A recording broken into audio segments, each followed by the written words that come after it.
Cross breed का मतलब है हराम, हराम की औलाद। तो ये एक तरह से हराम की औलाद है।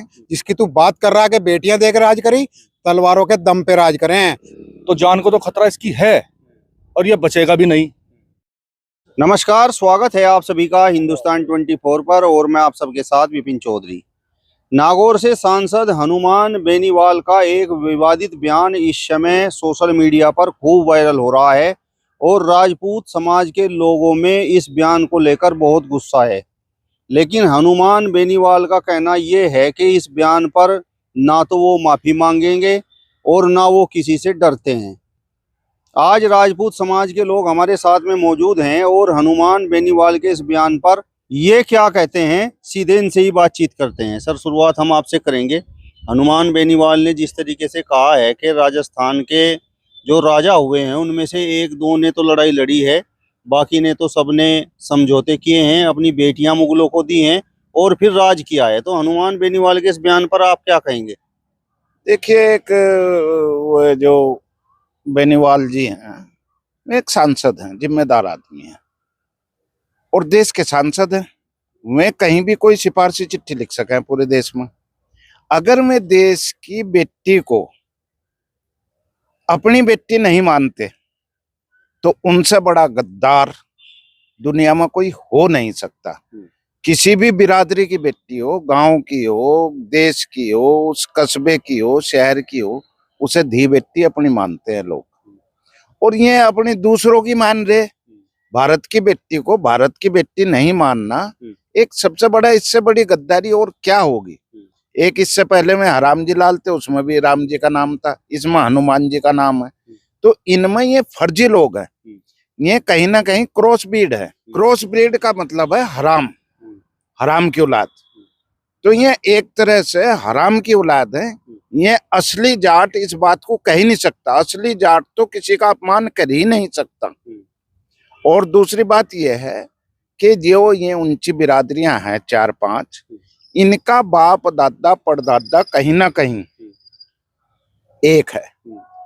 और फिर ये इस तरह की बात कर रहे हैं। समझदार आदमी, एक इतनी बड़ी सर्वोच्च संस्था का सदस्य, बाकी टाइम आने पर इन्हें जवाब दिया जाएगा। इस बात का भी कुदरत भी देगी। और इनके आसपास के जिस इलाके से ये हैं, और मैं सुनी इनकी वीडियो हुआ, अब मैं डरता नहीं हूँ, बस डर तो अच्छे अच्छे जा, जरा से पेट में दर्द हो जा, जब चंगाड़ लग जा मारन, दस्त लग जा, जब मुंह लटक जा। तो ये क्या चीज है? ये तो कुछ है ही चीज नहीं। 1 मिनट में हवा लिकट जा। और भाई, जहां तक बात है उसकी आपराधिक उसकी, तो आपराधिक इतिहास इसका भी रहा और ऐसे लोगों को कोई ना कोई सूट कर ही देगा।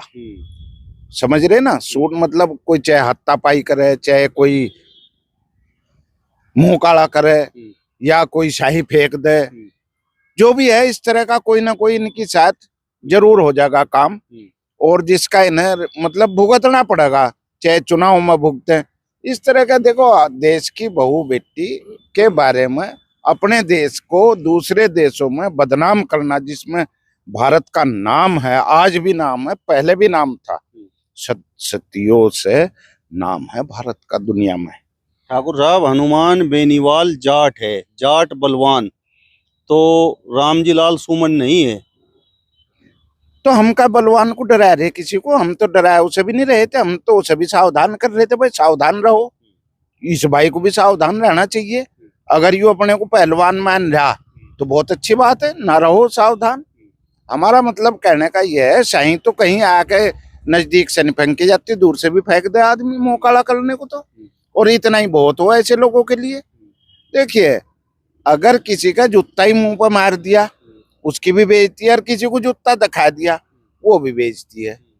तो ये अगर शर्मदार होता तो ये देश की बेटी का अपमान करे ही नहीं था। ये चाहे किसी बिरादरी की हो, वो तो जिस आदमी की बिरादरी के चली जाएगी उसी की बेटी हो जाओ, बहू हो जा, तो बेटी है। इस चीज का इसे ज्ञान होना चाहिए। और भाई, इससे ज्यादा और क्या कहें, जाट तो ऐसा अपमान कर ही नहीं सकता, वो भी राजस्थान का। उन लोगों का तो हम अन्य प्रदेशों से ज्यादा सम्मान करते हैं राजस्थानियों का, जहां युद्ध की धरती मानते हैं उसे, चाहे वो युद्ध कुरुक्षेत्र में हुआ चाहे अफगानिस्तान में हुआ, पर वहां जो योद्धा हुए वे राजस्थान से ही हुए हैं। उनका कहना तो ये है कि राजस्थान में जो राजा हुए हैं उनमें से महाराजा सूरजमल और महाराणा प्रताप ने बस मुगलों के साथ लड़ाई लड़ी है। तो वह अगर महाराजा सूरजमल जिंदा होते तो ऐसे को तो मैं कत्ल कर देते, जिस तरह की भाषा इन्होंने बोल ली है ऐसे आदमी को तो मैं कत्ल कर देते, वे नहीं छोड़ देते। वे तो देश के लिए लड़े, राजा सूरजमल हो, महाराणा प्रताप हो और महापुरुष हो, चाहे वो किसी भी बिरादरी के हों, चाहे मैं आजादी की लड़ाई लड़े हों। बहुत सारे लोग हैं जिनके नाम अभी आपके सामने आते नहीं है, नाम कुछ आ गए, शहीद भगत सिंह जी का आ गया, चंद्रशेखर जी का आ गया, ऐसे अनगिनत नाम है जिनके कुर्बानियां दी हैं देश के लिए, नाम नहीं आए उनके, बिरादरियों का भी नहीं पता लगा। आप बताओ ठाकुर साहब, जो हनुमान बेनीवाल हैं और उन्होंने राजस्थान के राजाओं पर जो बयान दिया है, विवादित बयान दिया है, उसके बाद तो वो कह रहे हैं कि ना तो मैं झुकूंगा और ना माफी मांगूंगा। देखिए, ये लोग एक देश की सर्वोच्च पद पर बैठे हुए हैं, इन लोगों को तो इस तरीके का बयान देना ही नहीं चाहिए। दूसरी बात, बेनीवाल अगर इस तरीके के बयान दे रहा है तो वो कहीं ना कहीं एक नया ट्रेंड चला है 10-12 साल से कि आदमी सस्ती लोकप्रियता लेने के लिए इस तरीके की बातें करता है। इसे भी कोई नहीं जानता था बेचारे को, इनने भी बकवास करके ये बात कर दी। और रही बात जो इसने कही है बेटियों वाली, हजारों रानियों ने जोहर करा है और इतिहास में एक एक लफ्ज लिखा हुआ है। और अगर बेनीवाल तुझे शर्म है थोड़ी बहुत तो एक उंगली जला के दिखा दे जरा माचिस की तिल्ली में, तो मैं तुझे मान जाऊंगा। जिसकी तू बात कर रहा है कि बेटियां देकर राज करी, तलवारों के दम पे राज करें। 11-12 साल की उम्र में बच्चे गुरुकुल चले जाते थे, हथियार चलाने की शिक्षाएं लेते थे और 16, 17, 18 साल की उम्र में आके राजपाट संभालते थे। तो आज बेनीवाल बैठे हैं, वरना गोल टोपी लगा कहीं मस्जिद में नमाज पढ़ रहा होता। तो ये तो है राजपूतों का इतिहास। और रही बात बेनीवाल के बकवास करने की, ये लोग अनपढ़ जाहिल लोग हैं, इन्होंने पढ़ा वेढ़ा कुछ है नहीं। ये एक ऐसा शब्द है, ऐसा विरोधाभास है कि जो चीज इतिहास में लिखी हुई है आप उसी को नकार रहे हो। किसको नहीं पता कि युद्ध हुए, किसको नहीं पता कि मुगलों के कहाँ तक काटा गया, मराठा और राजपूतों ने कहाँ तक लड़ाई नहीं लड़ी। और हम तो ये कहते हैं कि जितनी भी स्वर्ण जातियां हैं, जितने भी अच्छे लोग हैं लड़ने वाले, आज भी सेना में सबसे अग्रिम पंक्ति में है। तो क्या आप अकेले ही हो? और कभी भी कोई भी देश, कोई भी कुटुंब, कोई भी शहर, कोई मोहल्ला अकेले आप बिरादरी से अकेले उससे नहीं चलता, सबको साथ लेके चलता है। ये सस्ती लोकप्रियता के चक्कर में ये बकवासबाजी करनी बंद करो और अपने देश को एक करके चल लो और इसका सत्यानाश मत करो। बार बार जोधाबाई का नाम लेते हैं, जोधाबाई का नाम लेकर राजपूत समाज पर निशाना साधते हैं। देखिए, मैं आपसे एक बात बता दूं, इतिहास के पन्ने में ये भी पढ़ लेंगे, कोई पढ़ लेगा, जोधाबाई कोई चैप्टर ही नहीं है। जोधाबाई इतिहास की किसी किताब में कोई चैप्टर नहीं है, ये केवल फिल्मों द्वारा बनाई गई एक चीज है। उसके अलावा कोई वहां का कोई किसी तरीके का कोई वो नहीं है। जोधाबाई कोई चैप्टर है ही नहीं। राजस्थान में आप कहीं भी पता कर लीजिए, जोधाबाई वाला कोई रोल, कोई चैप्टर नहीं है। ये केवल फिल्मी बातें हैं और कुछ नहीं। आप बताओ ठाकुर साहब, जिस तरीके से हनुमान बेनीवाल का ये बयान है तो उस पर आप क्या कहेंगे? देखिए, लगता तो ऐसा है कि जिस संसद के सर्वोच्च पद पर ये है, उस संसद के कुछ सांसदों का कुछ या तो दिमाग खराब हो गया या उन्हें आगरा भेजने की एक गवर्नमेंट को एक प्लानिंग बनानी चाहिए कि ऐसे लोगों को आगरा या कहीं मेंटल हॉस्पिटल में भर्ती कर देना चाहिए। जिन लोगों ने इतिहास ही नहीं पढ़ा, आप मेवाड़ से आते हैं और मेवाड़ का इतिहास आप जानते नहीं, मेवाड़ का इतिहास भूल गए। अरे भाई, अफगानिस्तान से अगर लोग आए हैं, अरब कंट्री से आए तो उसी रास्ते से, और जब उस रास्ते से आए हैं तो सबसे पहले तो मेवाड़ ने ही उस पर टक्कर ली ना। और उन लोगों ने तो महाराणा सांगा है, उन्होंने तो वहां से मेवाड़ से लेकर आगरा तक युद्ध लड़े हैं।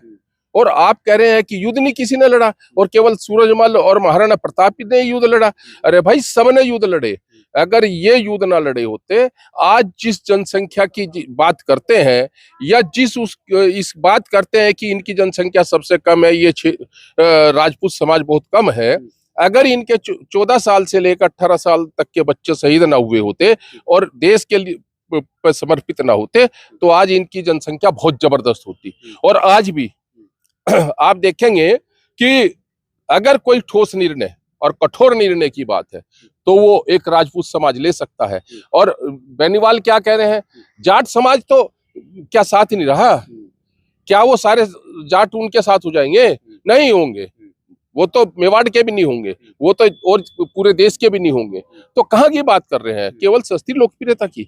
और आप जिस तरीके की भाषा का प्रयोग करते हैं, हम डरते नहीं, ये नहीं करते हैं, अगर इस तरीके की भाषा का प्रयोग आप करेंगे या और 2-4 सांसद इस तरीके की भाषा का प्रयोग करने में आतुर होंगे और अपना वर्चस्व बढ़ाने की बात करेंगे, हो सकता है राजपूत समाज को एक कदम आगे बढ़ के कोई एक ऐसी सेना बनानी पड़ जाए जो इन्हीं खाली इन्हीं का इलाज करेगी बस, और किसी का इलाज नहीं करेगी।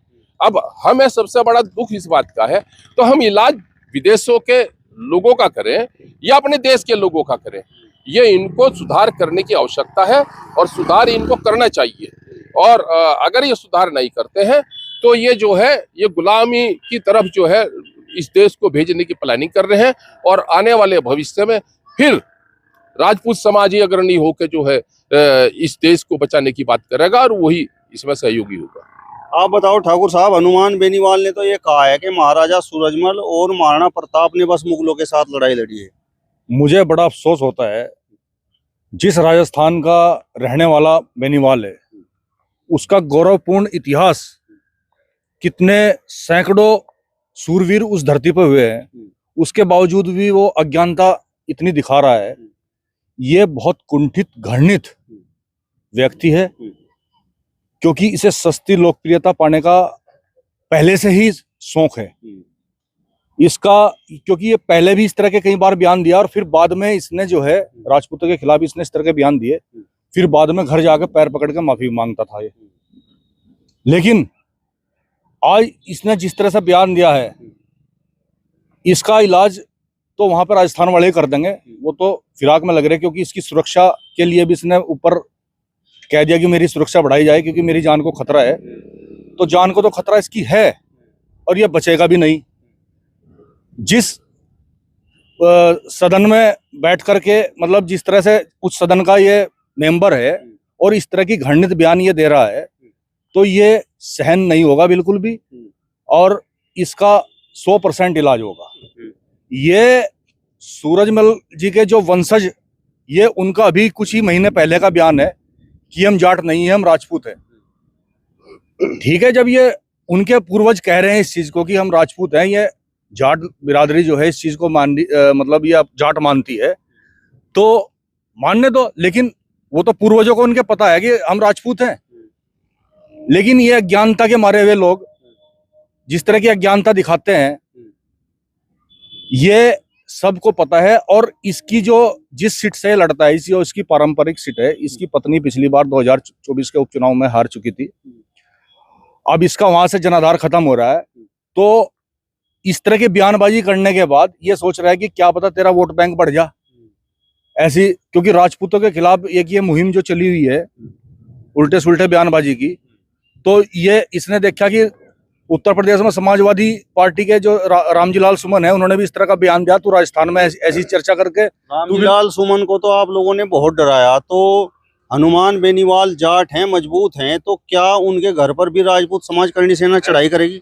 ऐसा है, मजबूती तो इसे पता है कैसी है, कई बार ये पहले भी पैर पकड़ चुका है, माफी मांग चुका है, लेकिन ये आदत से मजबूर हो चुका है। डर तो इसे बहुत ज्यादा हो रहा है इस टाइम, और ये डर के ही जी रहा है। इसका इलाज तो ऐसा होगा भाई साहब कि रामजीलाल सुमन तो अभी तक बचा हुआ, लेकिन ये बहुत जल्दी जाएगा। आप बताओ ठाकुर साहब, कभी रामजीलाल सुमन हैं, राजपूत समाज पर निशाना साधते हैं, अब हनुमान बेनीवाल हैं, जाट हैं, राजपूत समाज पर निशाना साधते हैं, कभी गुर्जर समाज के लोग खड़े हो जाते हैं, कभी अहीर समाज के लोग खड़े हो जाते हैं, तो राजपूत समाज किस किस के साथ लड़ेगा? देखो जी, राजपूत का काम है लड़ने का, अब किस किस के साथ लड़ेगा इसकी गिनती नहीं होती। वो तो जान देनी भी जानता है और जान लेनी भी जानता है, दोनों काम जन्म से सिद्ध सीख का वैदी। और जहां तक ये उनकी बात है, हरामजी लाल की है, उसकी आमने सामने तो नहीं देते हैं बयान, आमने सामने दे तो कोई मुंह पर जवाब भी देगा, किस तरह का देगा ये तो वक्त बताएगा। पर ये लोग पीठ पीछे बोलते हैं, पीठ पीछे सोशल मीडिया का सहारा है। अब हमारा यहाँ बोल ले, यदि कोई किसी की हिम्मत है वो बात हमसे भी कह सके तो भी उसके सामने बोल। जब मैं उनके लिए कह सकता हूँ तो मेरे लिए भी कह सके। तो सामने आने पर तो हम जो करेंगे, हम चैन से बैठने के नहीं, नीचे आंख करके देखने के नहीं, आंख बराबर उसके साथ जो भी हमारा उस टाइम दिमाग काम करेगा वो हरकत हम कर देंगे। चलिए, तो फिलहाल इस वीडियो में बस इतना ही। अगली वीडियो में फिर आपसे मुलाकात होगी, तब तक बने रहिए हिंदुस्तान 24 के साथ। नमस्कार।